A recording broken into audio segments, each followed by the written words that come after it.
ko mātou e rangatahi e ko mātou e rangatahi e ka papaki no ka titiro ke ka tahuri ke ka takiri ke o te aroha o ngā tupuna te iwi Māori e te iwi Māori e ko mātou e rangatahi e ko mātou e rangatahi e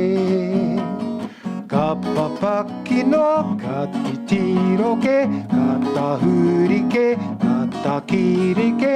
o te aroha o ngā tupuna te iwi Māori e